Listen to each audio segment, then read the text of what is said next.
It is not a priority for these Liberals, Mr. Speaker. You know what the reality is? If Canadians want repeat violent offenders out of our communities, this Liberal government is the very last government that's going to do it. Their 8-year record of catch and release policies proves that, Mr. Speaker. So isn't that right? They're never going to fix this, and they're only going to make it worse, Mr. Speaker. Isn't that right?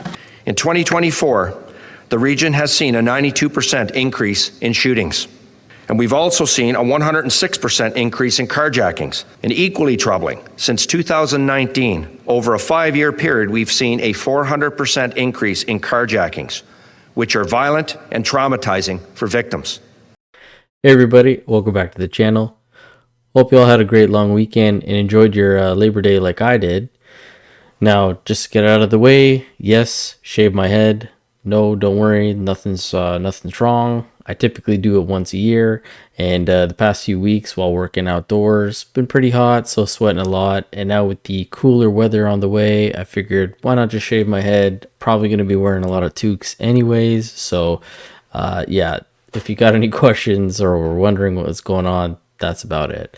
Now, in regards to today's video, we're actually going to be taking a look at a press announcement that Doug Ford was doing today, where he addressed the crime issues across Ontario. Now, not just in Ontario, we obviously see it throughout the country as the stats have come out and the numbers are on the rise. And as you heard from the opening clip there, that was mainly dealing with the York region, but those numbers alone are pretty astonishing. And we're going to also play a little bit more of the police chief there, his announcement, and just kind of get his take on the whole situation. But as I mentioned, Doug Ford was talking during a press thing in Brampton today, and this is what he had to say.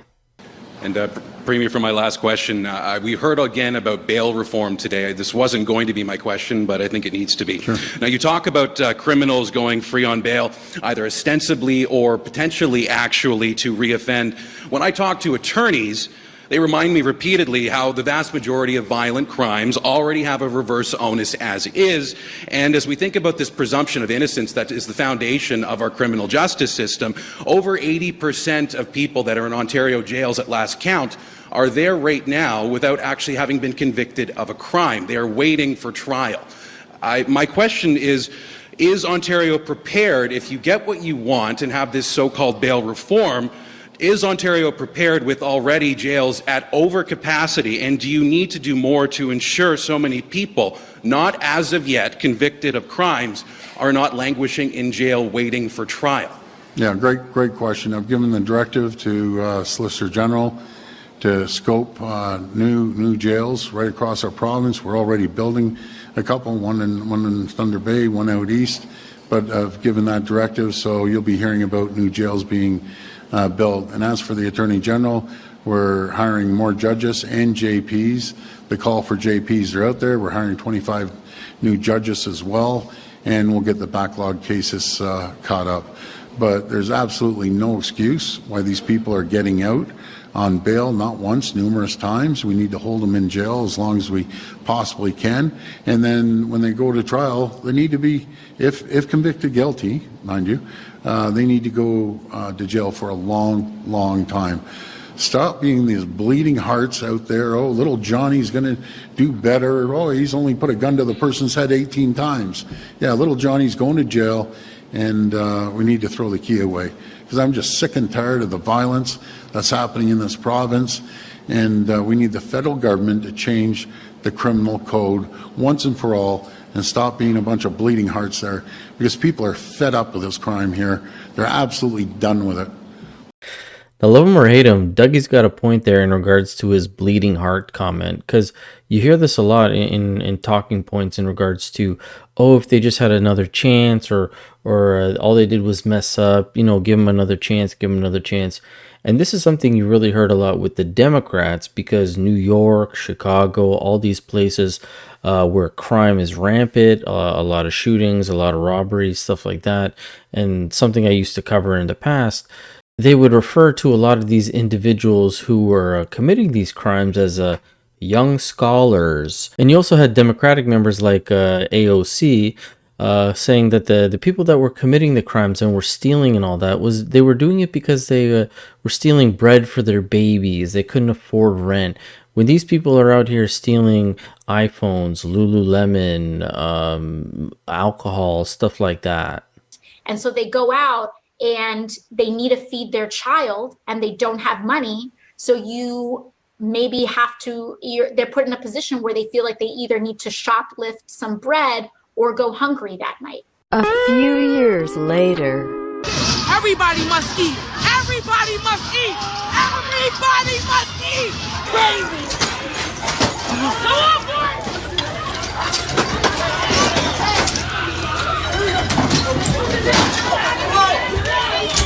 Oh, this is so bullshit.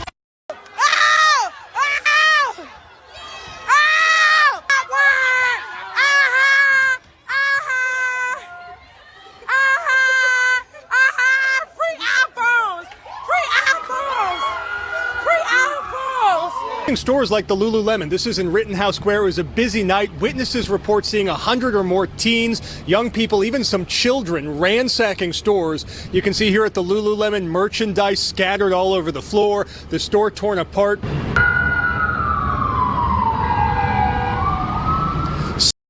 But as I mentioned, this isn't just happening in York Region. A few months ago, we had the Peel Police come out and talk about their Project Warlock, where 18 arrests were conducted.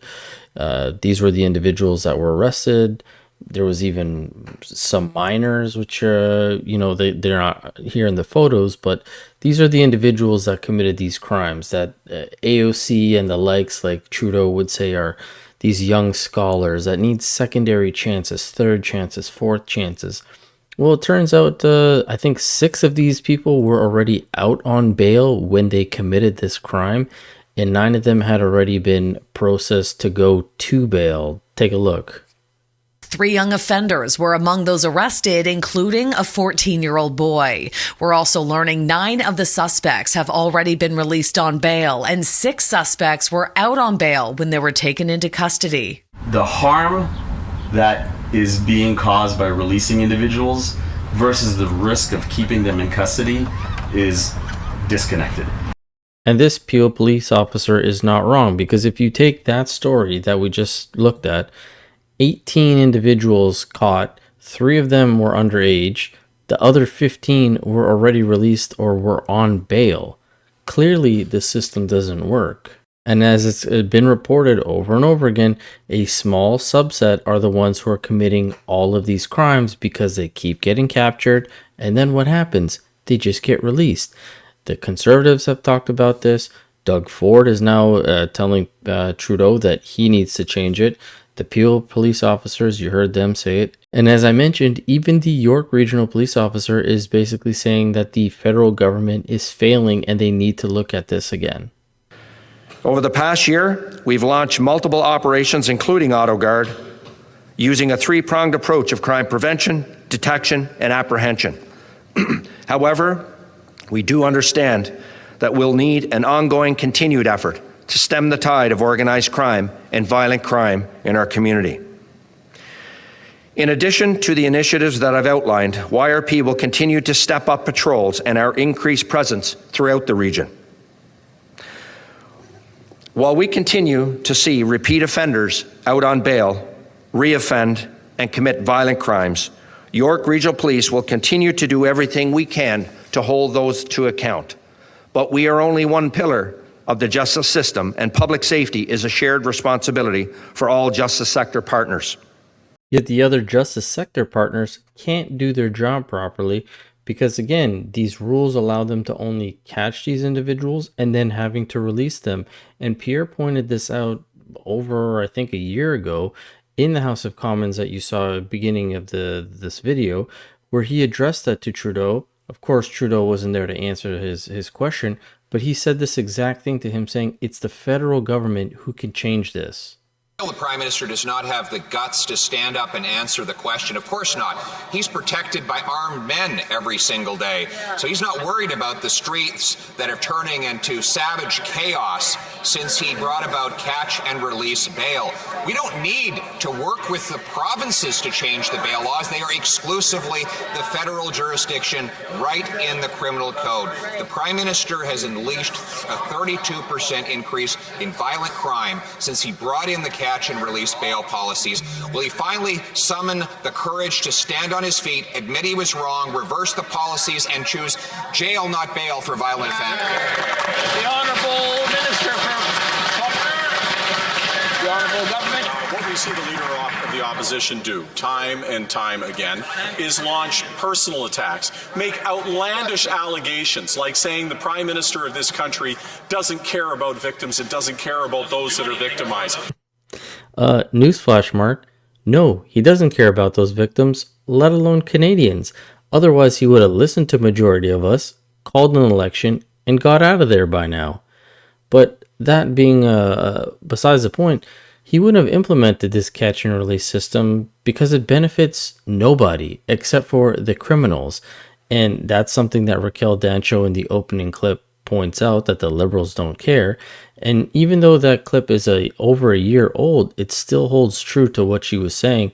And she even fights a little bit more with the Liberals, as you're going to see here. This Liberal minister can make up whatever stories he wants, but the proof of the priority or lack of priority on fighting violent crime is in black and white in their budget. There was not one mention of fighting violent crime in that budget yesterday. Not one. It is not a priority for these Liberals, Mr. Speaker. Violent crime is up 32% as a result of these Liberals' catch and release policies. So what's it going to take? How many people are going to have to die, Mr. Speaker, before they step up and fix it? The Honourable Minister for Public Safety. I want to be clear that our hearts go to every single victim that has been impacted by violent crime. The Conservatives heckle, Mr. Speaker. They speak a lot about common sense. I'll tell you what common sense is. Common sense is not returning to the stale and failed policies which led to police cuts led by Conservatives, which led to weakened borders, which were a result of Conservative cuts, and, Mr. Speaker, which saw Conservatives give up on vulnerable Canadians while this government continues to support them. Mr. Speaker, drop the slogans. Let's focus on solutions. Let's do this work together so we can protect our communities. Well, Margot, I think a good way to keep your community safe that you're so concerned about is not allowing the ones who are causing the chaos and havoc to be released back into that community. Call me crazy, but I think that's a pretty solid solution. They commit a crime, you keep them locked up, you don't just release them to then go commit more crime. But hey, that's just my opinion. It might be out to lunch, who knows. Let me know what you guys think about all this. I love to hear your comments all the time. Thank you so much. We are almost at 30,000 subscribers, which is incredible.